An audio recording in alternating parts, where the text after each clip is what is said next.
I was reading this story the other day that just completely stopped me in my tracks. It paints this incredible scene from wartime Ukraine, right in the depths of the Nazi occupation. You have to picture it. A woman presenting herself as a Polish countess walks directly into the lion's den, the local SS headquarters. She's apparently so convincing, so aristocratic, speaks such flawless German that the officers are almost deferential. They have absolutely no idea who she really is. Wow. This woman, Janina Spinner-Melberg, was playing an impossibly dangerous game. Yeah. Because she wasn't a Polish countess, she was a Jew. Right. And she was using this elaborate disguise, this unbelievable courage to orchestrate a massive clandestine operation, saving thousands of other Jews right under the noses of their persecutors. He's just incredible. It's a story that's almost too incredible for a movie. But what struck me is that it's not just a story about one person. It's like a key that unlocks a much broader and often overlooked part of Ukraine's complex history, a legacy not just of tragedy, but of profound, defiant humanity that's been woven into its identity for centuries. Yeah. Okay, let's unpack this. Yeah. The incredible story of Janina Spinner-Melberg really sets the stage for what we're exploring today.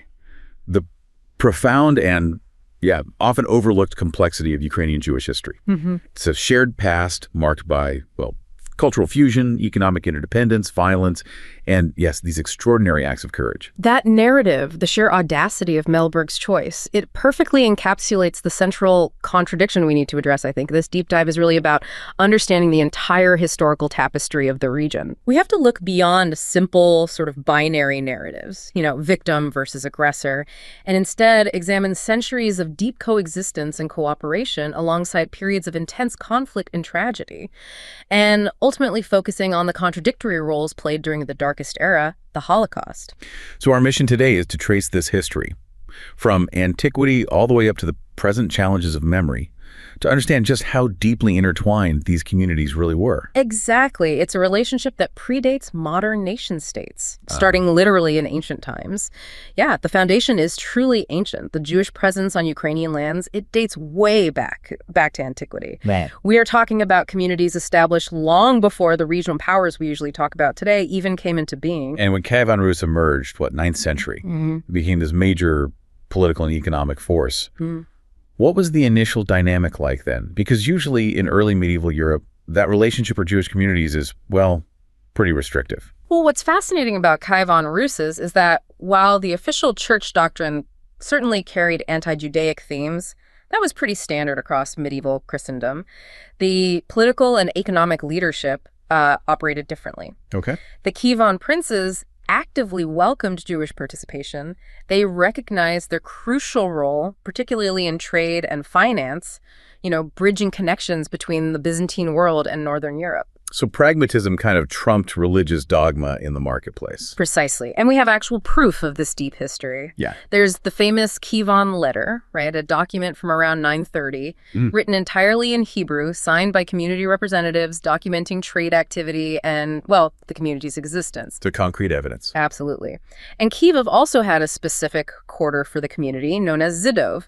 Now, it wasn't always peaceful, of course. There was the 1113 mob attack in Kiev, that's recorded. But historians tend to view this more through an economic lens, seeing it as, looting directed at the wealth of the Jewish quarter and maybe the aristocracy, rather than purely religious intolerance at that point. So it sounds like resentment based on debt or economic differences, which is a theme that kind of haunts this whole history, doesn't it? It really does. Now, this structure became far more intricate and, frankly, much more fraught with the rise of the massive Polish-Lithuanian Commonwealth in 1569. Yeah, the Commonwealth is the real pivot point here.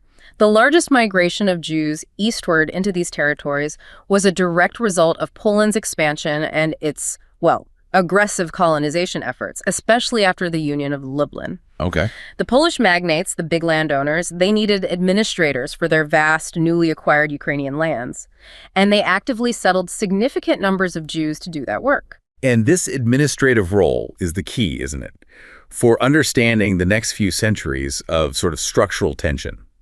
Jewish people often served as the arenda agents, the state administrators, leaseholders, tax collectors, and, crucially, creditors to both the nobles and the Ukrainian peasantry. That's the absolute crux of the conflict. The Polish nobility held the power and land, right?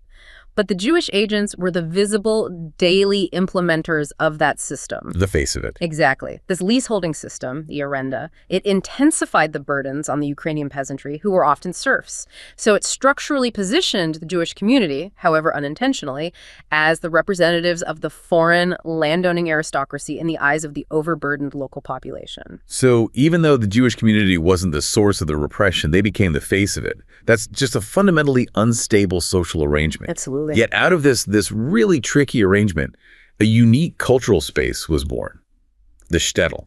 The shtetl, the Yiddish word for small town, and it parallels the Ukrainian mistetko. This is really the spiritual and cultural heartland of Eastern European Jewry. We're talking about market towns, often quite small, actually, where Jews made up a massive percentage of the population. Sometimes 40%, sometimes upwards of 80%. Wow. Think of Berdichev. By the late 19th century, 3/4 of the town's inhabitants were Jewish. So what did daily interaction look like in a place like that? Was Wow. it very segregated, or was there more integration? Well, it was defined by intense economic interdependence, coupled with strong internal cultural segregation. Daily life really revolved around the market. Ukrainian farmers bought goods, clothes, shoes, haberdashery from Jewish artisans. Right. And conversely, Jews relied on the farmers for produce. We actually have these great little anecdotes illustrating this symbiosis, like Moisey Muchnik, a tailor from Bershad, whose specialty jackets, embroidered with red yarn, were apparently in great demand with Ukrainian farmers from nearby villages. Huh. That suggests a shared aesthetic, doesn't it? Even a shared sense of style, kind of crossing those communal lines. Absolutely. And the language reflects this too. Jews spoke Yiddish, of course, but were often fluent in Ukrainian for commerce and just daily interaction. Makes sense. And Ukrainians often understood Yiddish quite well. They weren't just tolerating each other. They were fundamentally woven into the same local economic and social fabric, day in, day out. And religiously, Ukraine became the epicenter of a huge revolution in Jewish thought. It's known as the cradle of Hasidism. Indeed. The Hasidic movement originated and really flourished in Ukrainian lands.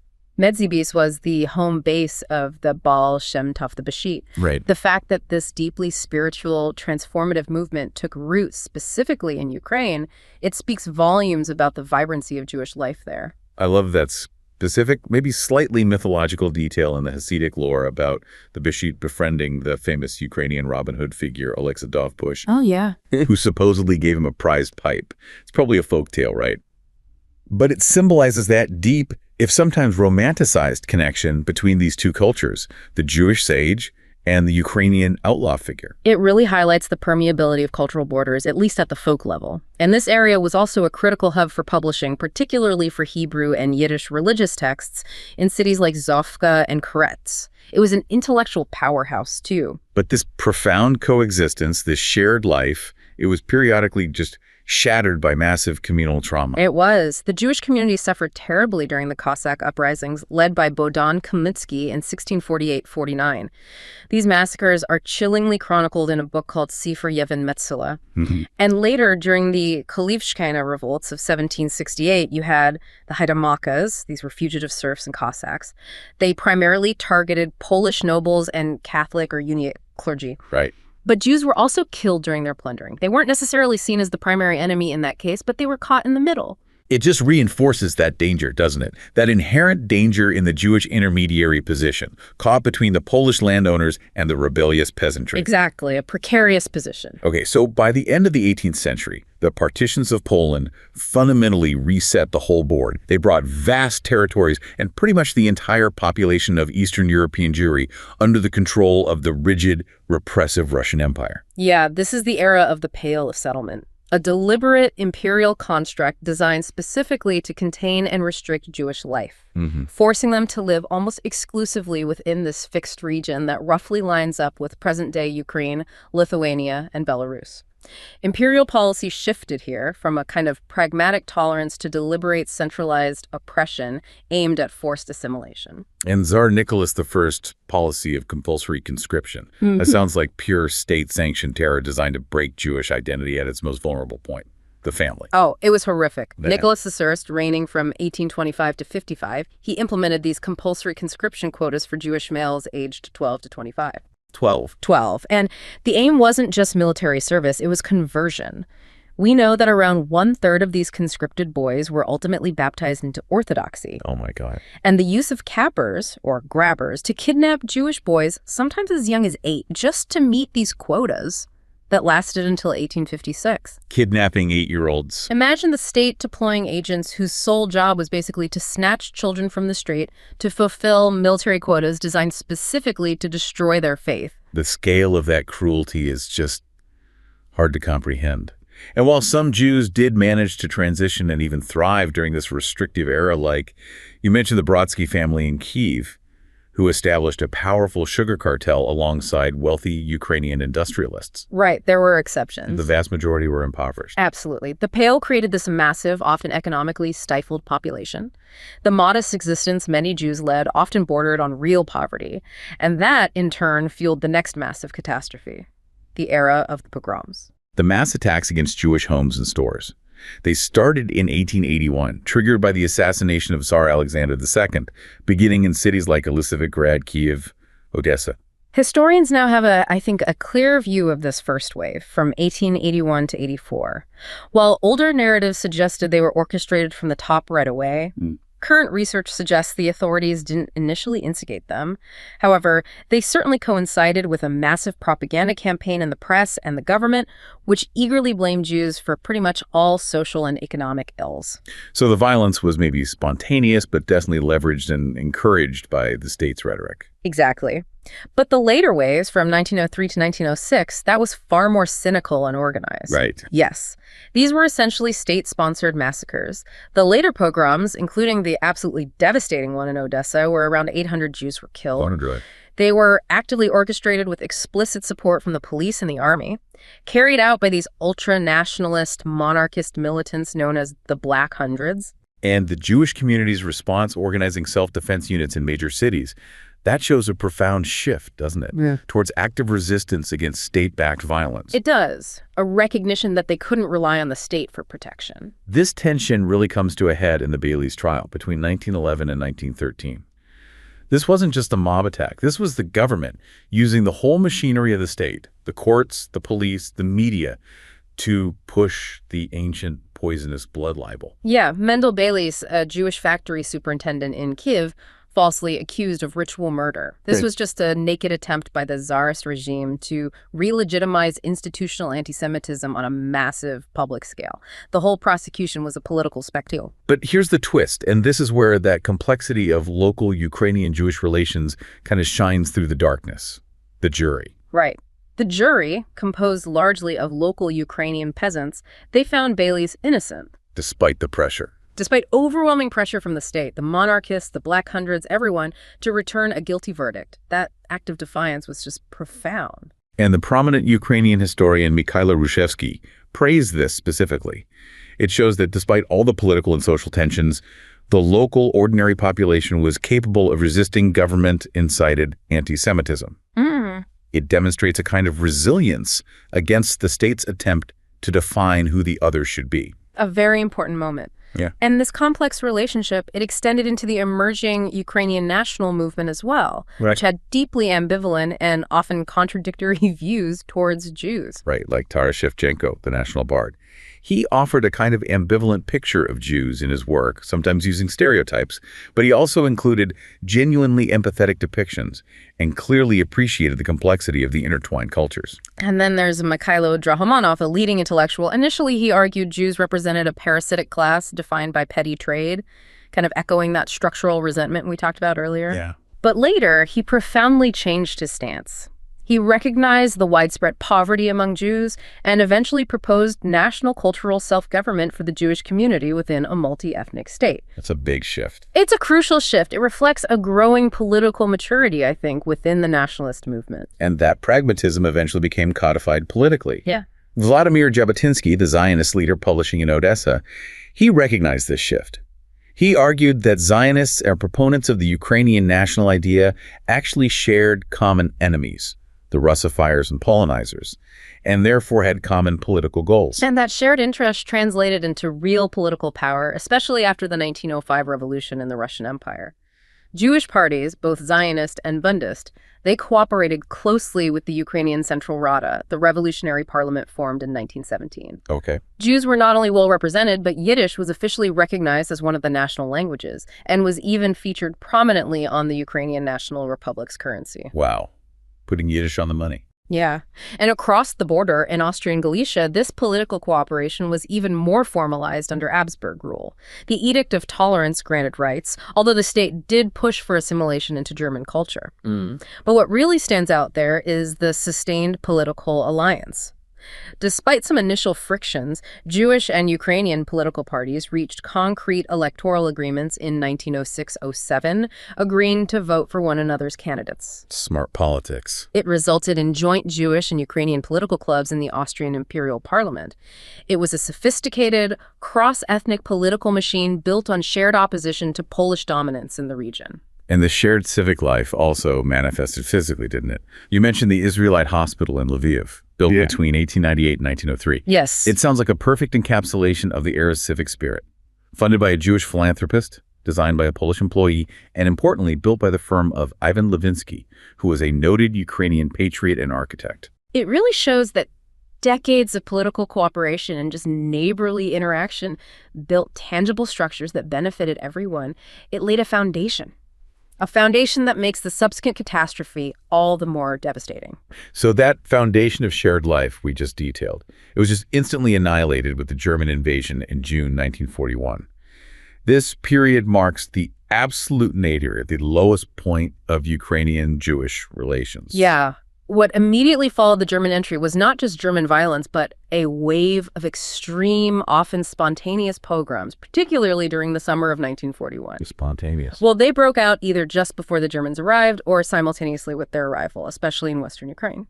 And the mechanism for inciting this violence was just brutally efficient. The Germans and their nascent Ukrainian collaborators leveraged the horrific discovery of mass murder committed by the retreating Soviet NKVD against prisoners, Ukrainians, Poles, and Jews among them, to incite the local population. It was a calculated psychological operation. Jewish men were frequently forced to exhume and wash the bodies of the NKVD victims. And during this gruesome task, the local population was explicitly permitted, sometimes even encouraged, to vent their rage. Survivor accounts detail the use of just raw implements clubs, rods, sticks with nails, axes, sickles. Household tools. Yeah, the use of household or agricultural tools rather than military weapons, it really underscores the raw, spontaneous, communal rage that German and collaborating leaders were able to quickly harness. We have to really clearly address the role of the Ukrainian nationalist organizations here. We're talking about the OUN, the Organization of Ukrainian Nationalists, and its military arm, the UPA, the Ukrainian Insurgent Army. And it's crucial to acknowledge the contradictory nature of this. While sources confirm there was almost no formal political collaboration between the Nazi regime and these nationalist forces between 41 and 44. In fact, the Nazis often imprisoned OUN leaders. That's true, yeah. A massive segment of nationalist forces actively supported the Nazi genocide of Jews. The ideology was uncompromising. In the early 1940s, the OUNB faction's ideology, that's the Bandera faction, explicitly defined Jews, Muscovites, and Poles as enemies, stating that assimilation of Jews was deemed inadmissible. Instructions actually suggested that in times of chaos, the liquidation of unwelcome Poles, Muscovites, and Jews may be permitted, specifically targeting the defenders of Bolshevik Moscow imperialism. And these weren't just theoretical guidelines. They translated into direct participation in the pogroms. Accounts confirm OUNB militias were instructed to cleanse the terrain of hostile elements. There are reports of Bandera men literally slashing Jews to pieces with their machetes. One OUNB member described shooting all Jews they encountered in 2 villages after witnessing the victims of what he called Jewish Bolshevik terror. Even the published word reflected this deadly commitment. The OUN-affiliated group Polska Sich, which had its own newspaper, announced triumphantly at the end of 1941 that now the parasitical Jewish nation has been destroyed. Parasitical Jewish nation has been destroyed. It wasn't subtle. It was a clear embrace of the genocidal objective. It also needs to be acknowledged that the primary German implementer on the ground, Erich Koch, the Reichskommissar for Ukraine, while obviously acting under the Nazi racial framework, seemed to prioritize the war economy. That's right. Koch apparently decided to solve the Jewish question very rapidly, mainly to eliminate what he saw as unneeded eaters. Unbelievable. While racial ideology was the foundation, his immediate priority was the economic exploitation of Ukraine for the German war machine. Since Jews were at the absolute bottom of the racial hierarchy, their lives were sacrificed first to maximize resource allocation for the German war effort. And this genocidal policy was executed with frightening efficiency because the small German administration was utterly dependent on local support. The Hilfsverwaltung, the local auxiliary administration, and police. Yeah, the mechanism of mass murder relied almost entirely on local personnel. Local Ukrainian police were the primary force responsible for arrests and carrying out the ghetto liquidations. Survivor testimonies consistently describe them as extremely brutal. We have testimonies like Simon Feldman's, where he recalled his father and 9 other men being arrested and shot by the local Ukrainian police, explicitly stating, the ones that did the shooting, the ones that did the arresting, the ones that carried out these atrocities were not Germans. So the collaboration wasn't just physical violence, it was administrative and financial too. Precisely. The local administrations registered Jewish property and systematically collected special taxes and contributions. We have documented cases, like in Zaporizhia, where between October 41 and February 42, a third of the city's entire revenue came from selling unattended goods. Stolen Jewish property. Stolen Jewish property. It effectively replaced traditional taxes as the main source of local income. This made the local administration financially complicit and actually dependent on the systematic theft associated with Jewish extermination. And this system of violence also dragged in an entirely new category of victim/participant that recent research has highlighted, the requisitioned civilian. This is perhaps one of the most chilling details that really shatters that clean division between executioner and bystander. These were often children or adolescents, forced by armed men to assist in the executions. Their tasks included digging the massive graves and stripping the clothes from the victims right near the open trenches. They were forced actors in the crime, standing right next to the killing site. That's a horrifying idea. Forced participants who are neither executioners nor traditional bystanders. What does that reveal about the sheer totality of control the German and collaborating forces exerted over the local population? It reveals that the infrastructure of mass murder was so totalizing, so immediate, that it created these layers of involuntary complicity and trauma far beyond the typical categories we think about. It highlights the depth of coercion required to execute the Holocaust on the scale it was actually achieved in Ukraine. Okay, despite the organized brutality and the state-sanctioned collaboration we just detailed, we now have to turn to the other side of this massive contradiction. The same period and the same places witnessed extraordinary, defiant humanity, embodied by that story of Janita Mailberg we began with. Yeah, the profound risk involved in rescue just cannot be overstated. Hiding Jews was strictly forbidden by the occupation authorities, and the punishment was almost universally a death sentence. Oh, right. For the rescuer, and often their entire family, regardless of their motivation, whether it was altruistic or for profit. And we see this reflected in the German court materials themselves. There's a documented case of a Pole named Jan Peterson who actually killed a Jewish woman because he mistakenly thought there was no punishment for killing Jews. Oh, wow. He was detained 2 days later and sentenced to death. The German system took the act of either harboring or killing Jews without German approval extremely seriously. It shows that any local interference with the genocide was punishable by execution. So what drove people to take that incredible risk? The motivations, well, they span the full spectrum, Right. from deeply spiritual altruism to just pragmatic survival. On the altruistic side, religious conviction clearly played a huge role. Metropolitan Sheptytsky, head of the Ukrainian Greek Catholic Church, is just a towering figure here. He's credited with saving over 150 Jews, mostly children, by sheltering them in monasteries and even his own residence. Incredible bravery. And sources list, 21 rescuers identified with Greek Catholic affiliation and about 230 Eastern Orthodox Christian rescuers. So faith was a key driver for many. And pre-war social ties were equally important, maybe even more so sometimes. Rescuers were often classmates, neighbors, colleagues. That survivor, Olter Safro, for example, he was hidden by a former oil mill co-worker whom he had actually helped during a previous famine. This kind of reciprocity, born from years of neighborly coexistence, it became a life-saving mechanism. And some members of the Ukrainian underground movement, maybe not the leadership, but individuals, saw helping Jews as an explicit form of resistance against the Nazi regime. viewing the saving of human life as an act of political defiance in itself. But we also have evidence of self-interest complicating the picture, don't we? Some provided shelter for financial gain. That example of Mikhailina Murska, a Polish woman in Lviv, she charged 3,000 zlotys per month to hide 5 Jews, stating quite frankly she needed the money because she had nothing to live on.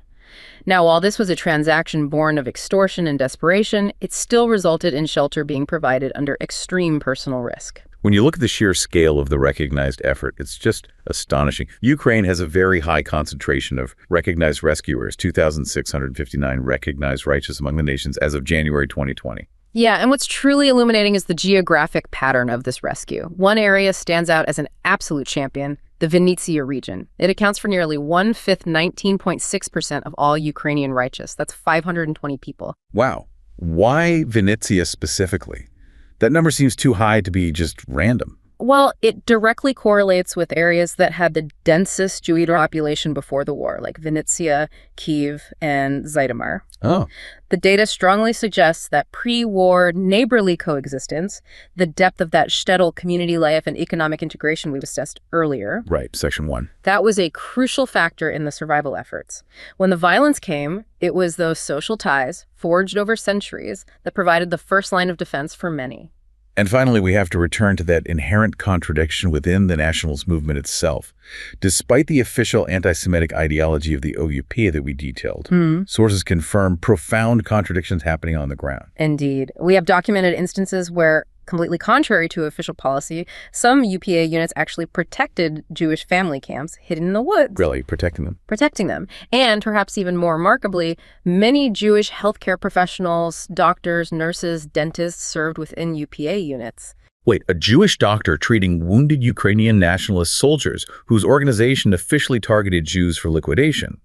That is the absolute definition of a brutal historical paradox. It really is. It reveals that under the intense pressure of war, ideology could fracture. Individuals sometimes chose loyalty to comrades, or maybe just to necessity, or simply to their Hippocratic oath over the official party doctrine. The reality on the ground was often this messy, brutal, and occasionally humane compromise, entirely divorced from the written instructions coming down from the OUN command. So, with the war over and Soviet power reestablished, the opportunity for any kind of honest historical reckoning with both the collaboration and the immense acts of rescue was immediately shut down. Yeah, under the Soviet regime, Holocaust history was systematically suppressed and distorted. The specific targeting of Jews for extermination based on their ethnic background was essentially erased from the official record. They used that neutral, bland euphemism, peaceful Soviet citizens. Exactly, which completely hides the specific, premeditated act of genocide that actually occurred. And memorials specifically mentioning Jews were forbidden. Right. This resulted in decades of historical distortion and the very late construction of sites like the Drobisky Yar Memorial near Kharkiv. That wasn't fully erected until the 1990s, and then only because of the efforts of the Jewish community itself. The state basically ensured silence. So once the Soviet Union collapsed in 1991, Holocaust studies finally emerged, recognizing the genocide as the unique, premeditated act against Jews that it was. But this ushered in a whole new struggle for historical narrative supremacy, particularly in Western Ukraine. Yeah, the difficulty lies in integrating this memory into the broader national narrative. In Western Ukraine, there's often a strong tendency to suppress the memory of Jewish victims and, crucially, Ukrainian culpability in the violence. Right. While it's often done to prevent the Holocaust narrative from competing with the extremely powerful and, frankly, vital national narrative of Ukrainian martyrdom, the memory of the Holodomor, the artificial famine, and the NKVD massacres, it's seen as a competition for victimhood in some ways. And you actually see this tension manifested in physical space, in controversial monuments. The Lyshakiv Cemetery in Lviv, for instance, features monuments commemorating SS Galician soldiers, usually under neutral names like freedom fighters. Yet the sites of the actual anti-Jewish pogroms that happened right there in Lviv remain largely unmarked and forgotten. It's a form of selective memory imprinted onto the landscape itself. Furthermore, in Lviv, the Memorial Museum dedicated to victims of occupational regimes, it focuses heavily on the suffering of Ukrainians as victims of totalitarian regimes, highlighting NKVD crimes which were horrific. Right. critically, the museum remains silent about the pogroms that ensued in the exact same locations shortly after the Soviets retreated. So it presents Ukrainians never as perpetrators in that context. This kind of intentional omission continues to widen the historical gap between different regions of Ukraine and different historical memories. And if deliberate silence and selective memory weren't enough, there was also active myth-making engaged in by post-war nationalist groups. Oh yes, particularly the OUN emigres. They actively fabricated history to retroactively portray the OUN as righteous rescuers. The most famous example of this was the whole biography of Stella Krenzbach or Kurzbach. Right, the fictitious A completely fictitious Jewish woman whose fabricated memoir praised the UPA for her survival. This sounds like pure deliberate propaganda designed to sanitize a really brutal wartime record. It was exactly that. Historians and journalists, including people like Philip Friedman, they quickly debunked this hoax. They concluded the entire story was just a sophisticated fraud intended purely as pro-OUN propaganda to rewrite their history of collaboration and anti-Semitism during the 1940s.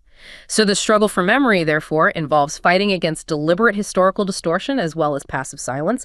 #tagoutro. What we really see throughout this entire history, I mean, from the economic partnership of the shtetl to the shared political goals in the early 20th century, is this deep, enduring, and ultimately very fragile entanglement. The same piece of land, over the span of just a few years in the 1940s, could host the most shocking acts of communal violence and collaboration while simultaneously being the stage for absolute self-sacrifice and defiant humanity, just like that Janina Melberg story we started with. Right. This incredible, brutal contrast, I think it defines the difficulty and the absolute necessity of understanding this history. Yeah, this deep dive really reveals that history isn't some kind of monolith. It's a densely woven tapestry of coexistence, mutual influence, and just brutal contradiction. The tragedy of the Holocaust in Ukraine is magnified by the fact that the victims, the collaborators, and the selfless rescuers were often neighbors. Literally neighbors. Living in the very same villages. Yeah. Bound by centuries of shared life in the shtetl. We're left not just with the enormity of the tragedy, but with the profound complexity of human choice under just unimaginable pressure.